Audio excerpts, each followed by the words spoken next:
Isn't it amazing how we can be certified chefs but still find new flavors under the sea? Just joking, but hear me out. Diving was quite an adventure today. I was with Kian and we discovered a new underwater cave. It was like being in a different world, away from the kitchen and everything. There were lots of colorful fish swimming around, moving in a rhythm just like we toss and turn the dough when cooking pasta. Funny I should mention that Yuna and Juhwan were joking in the chat about me cooking seafood in the cave. You know what's funny? Everyone imagining me firing up an oven in the underwater cave and whipping up an aquatic Alfredo or marine mozzarella. I mean, it was all rib-tickling fun. Juhwan shot out a hilarious idea for me to discover some sort of cave seafood to cook. If only the fish could survive in my cooking pot, right? And we chatted about a whole bunch of stuff after. Music, food, the usual. You know, Juhwan has turned into quite the mountain man these days, from programming in the morning to mountaineering by noon. And I found a new chili sauce today, which led to us joking about me bottling my chili sauce one day.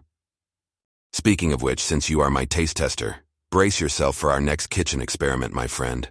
Oh, by the way, did you listen to Ed Sheeran's new song? Been chopping and stirring to its beat all day. Anyway, today's diving exploration really made me realize how much spice nature adds to our lives, just like our diverse hobbies, right? And it's not just about our everyday routines, but it's about embracing the mysteries nature presents us. It's like that perfect shimmy of spice in a dish, unexpected, but pleasantly surprising.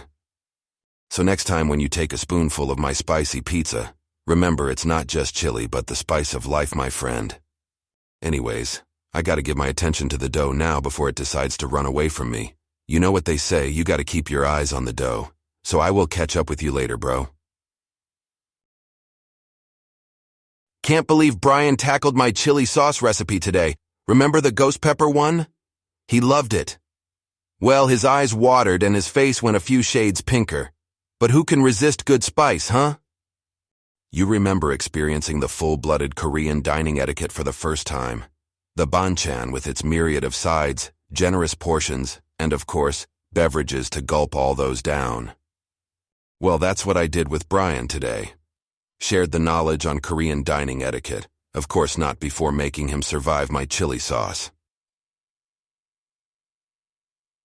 It was comical seeing him juggle the chopsticks initially, his bewildered look when we kept refilling his bowl, but he took it all in stride. He even mastered pouring the drink with both hands, and you know me, I always insist on that one. You would have been amused seeing his attempts. It's rewarding, you know, sharing our culture, our customs, and seeing someone appreciate it. It's like you're also showing them a part of yourself, aren't you? And they in turn become a part of something that you hold dear. It's unique, right? Speaking of unique, you know the chat we had with Yuna and Juhwan about undersea cooking? Isn't it extraordinary to think about the abundance of life under that great sea? So many species, flavors we still haven't discovered. We chat and jest about it, but maybe there's something more to it. Maybe it's the chef in me fantasizing about the unheard fusions. Also, did you see Juhwan is back to his mountain climbing escapades? With his usual infectious enthusiasm, he's now trying to convince us to join in. With winter kicking in, Yuna suggested VR scuba diving sessions. Not a bad idea, huh?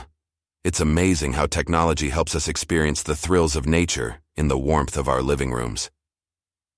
Well, looks like my dough's rebelling against my monologue here. Need to get back to it.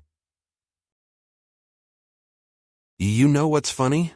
The way a tiring day can seem to melt away under the hot spring bath, almost like a tough piece of meat softening under slow and steady heat. It's definitely the kind of therapy I needed after my recent adventures with the infamous sourdough. Yes, my friend, the sourdough saga continues. It's patiently fermenting, but we've also had some amusing chatter surrounding its development.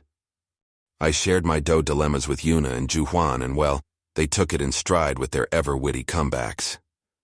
You'd think they'd be a bit more sympathetic to a bread parent under stress, wouldn't you?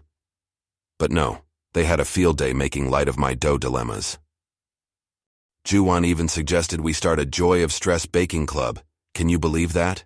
And with an all-star cast of the baker, me, the programmer, him, and our very own marine diver, Yuna, we're pretty much set.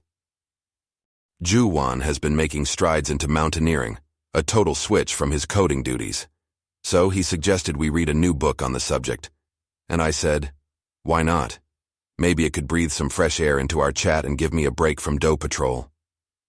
Speaking of bread-related dramatics, we ended up spinning an entire cinematic universe around my sourdough. Something of a sci-fi flick featuring the living dough. And mind you, it's a friendly dough until it plots a rebellious oven breakout, as seems to be the trend with my baking trials.